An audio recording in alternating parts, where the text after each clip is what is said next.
Olá,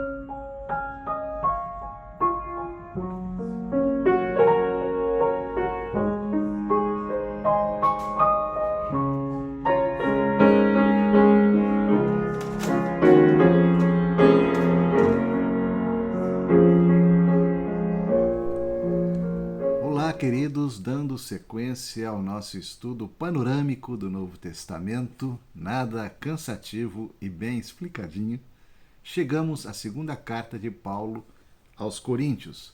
Nós sabemos que a cidade de Corinto, na época, era uma cidade portuária da Grécia muito importante. E ela tinha cerca de 500 mil habitantes, o que era uma coisa grandiosa para a época. Para vocês terem uma ideia, hoje, Corinto é uma cidade inexpressiva. Ela tem cerca ali de 60 mil habitantes. Vamos lá, então. Essa carta ela foi escrita na região da Macedônia, ali provavelmente em Filipos, a terceira viagem missionária de Paulo. Lembre-se que a terceira viagem de Paulo, ele passa pelas igrejas ali da Ásia, não é? Na Galácia, e ele permanece em Éfeso por 3 anos. E de Éfeso, ele manda Tito até Corinto, para que ele pudesse ter notícias da igreja.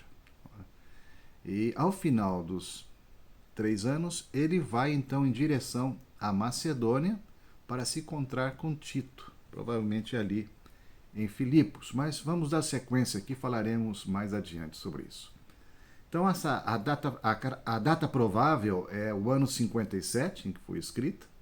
O tema é a defesa do apostolado.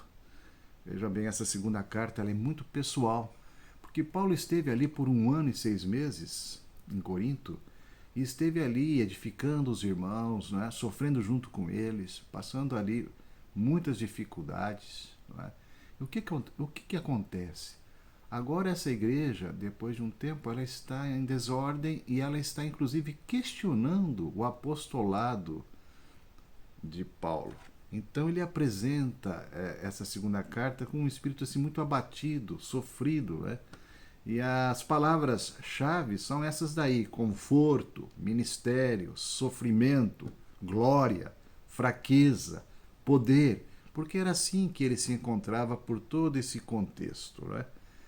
Aí o texto, né, de 2 Coríntios 7,6, porém Deus, que conforta os abatidos, nos consolou com a chegada de Tito. A minha graça te basta, porque o poder se aperfeiçoa na fraqueza. No capítulo 12, versículo 9. Porque Paulo estava assim, enfraquecido, estava abatido com toda essa situação. É interessante destacar que Paulo, na verdade, escreveu 4 cartas aos Coríntios. A primeira carta, ela se perdeu. E ela exortava os coríntios a se separarem dos cristãos imorais. Isso já na primeira carta, no capítulo 5, versículo 9, pode ser visto. Não é? Essa primeira carta, na verdade, é a segunda carta. A segunda carta é, na verdade, a primeira, né? E corrigindo desordens e respondendo algumas perguntas. A terceira carta, ela é escrita após a segunda. Paulo fez uma rápida visita em Corinto, o qual lhe causou tristeza e humilhação. Então, Paulo, de Éfeso, escreve uma terceira carta muito severa, a qual também se perdeu. A quarta carta é, na verdade, a segunda carta aos Coríntios. Paulo exorta a igreja e apresenta as credenciais de seu apostolado. Para a gente entender mais resumidamente o histórico dessa segunda carta, né? Ela foi escrita na Macedônia, tá? O capítulo 7, o versículo 5, narra muito bem isso. Diz assim: porque chegando nós à Macedônia, nenhum alívio tivemos, pelo contrário, em tudo fomos atribulados. Lutas por fora, temores por dentro, porém Deus, que conforta os abatidos, nos consolou com a chegada de Tito. Lembre-se que eu disse que quando Paulo estava em Éfeso, ele enviou Tito a Corinto. Não é? Então eles se encontram ali. Paulo deixa Éfeso antes da chegada de Tito. Paulo vai a Troade, encontra Tito então ali na Macedônia. Tito leva boas e más notícias ali de Corinto. As más notícias, uma delas, falsos apóstolos de Jerusalém em Corinto. O capítulo 11 cobre muito bem isso, do versículo 1 ao versículo 15. E, portanto, se haviam falsos apóstolos ali, certamente introduziram questionamentos sobre o apostolado, se era verdadeiro ou não, de Paulo. Então é quando a quarta carta, que é a segunda, então Paulo vai se defender e promete visitá-los. Se você pegar, por exemplo, o capítulo 12, ali, o versículo 14, está escrito assim: Eis que pela terceira vez estou pronto a ir ter convosco, e não vos serei pesado, pois não vou atrás dos vossos bens, mas procuro a vós outros. Não devem os filhos entesourar para os pais, mas os pais para os filhos. Ainda o versículo 20, e 21. Temo, pois, que indo ter convosco, não vos encontre na forma em que vos quero, e que também vós me achareis diferente do que esperáveis, e que haja entre vós contendas, invejas, iras, porfias, detrações, intrigas, orgulhos e tumultos. Receio que, indo outra vez, o meu Deus me humilhe no meio de vós, e eu tenha a chorar por muitos que outrora pecaram e não se arrependeram da impureza, prostituição e lascívia que cometeram. Então, na verdade, no capítulo 8, nós temos o registro de Tito levando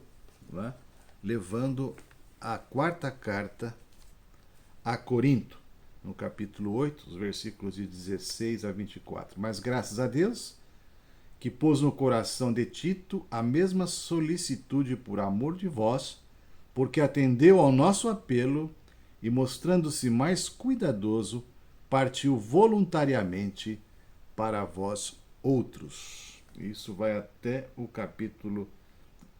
versículo 24, os versículos 23 e 24, ele diz assim: quanto a Tito, é meu companheiro e cooperador convosco. Quanto a nossos irmãos, são mensageiros das igrejas e glória de Cristo. Manifestai, pois, perante as igrejas, a prova do vosso amor e da nossa exultação a vosso respeito na presença desses homens.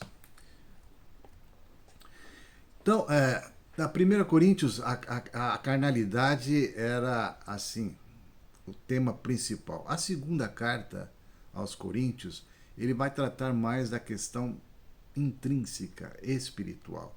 O principal objetivo da carta é Paulo vindicar seu ministério e autoridade apostólica.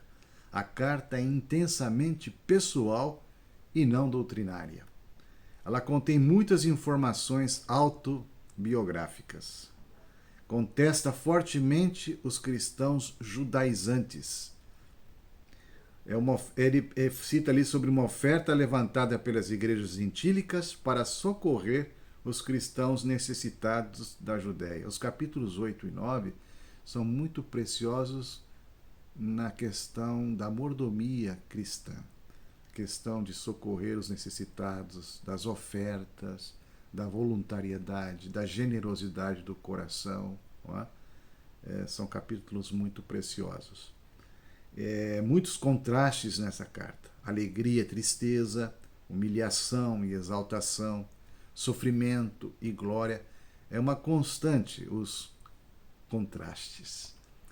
Palavras frequentes: consolo, não é? E ministério. É muito preciosa. No início dessa segunda carta, quando Paulo inicia, no capítulo 1, então, nos versículos de 3, né, em diante, ele diz assim: bendito seja o Deus e Pai de nosso Senhor Jesus Cristo, o Pai de misericórdias e Deus de toda a consolação. É Ele que nos conforta em toda a nossa tribulação, para podermos consolar os que estiverem em qualquer angústia, com a consolação que nós mesmos somos contemplados por Deus. Porque assim como os sofrimentos de Cristo se manifestam em grande medida a nosso favor, assim também a nossa consolação transborda por meio de Cristo. Mas se somos atribulados, é para o vosso conforto e salvação. Se somos confortados, é também para o vosso conforto, o qual se torna eficaz, suportando vós com paciência os mesmos sofrimentos que nós também padecemos. Então, são palavras muito preciosas, mostrando cenários de angústia e de sofrimento, e que tudo tem um propósito. Na verdade, aqueles que passam por sofrimento passam por experiências mais profundas. E também, ao terem a experiência do sofrimento, podem, com sua experiência, com seu próprio testemunho, confortar, consolar outros que estão também passando por situações semelhantes. Tá? A carta ela pode ser melhor estudada com a seguinte divisão. Aqui temos uma proposta.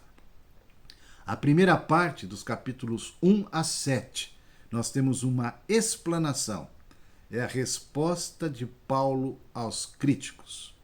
A segunda parte, os capítulos 8 e 9, é uma exortação, a coleta para os pobres da Judéia. E a terceira parte, dos capítulos 10 a 13, é a reivindicação de Paulo. É Paulo afirmando a sua autoridade. E aqui nessa terceira parte, nesses capítulos finais, nós temos basicamente a razão principal de Paulo ter escrito essa carta, a sua defesa apostólica. E ele termina assim: a graça do Senhor Jesus Cristo e o amor de Deus e a comunhão do Espírito Santo sejam com todos vós. Que Deus possa continuar abençoando a sua vida e até o nosso próximo estudo, se Deus assim o permitir. Um abraço.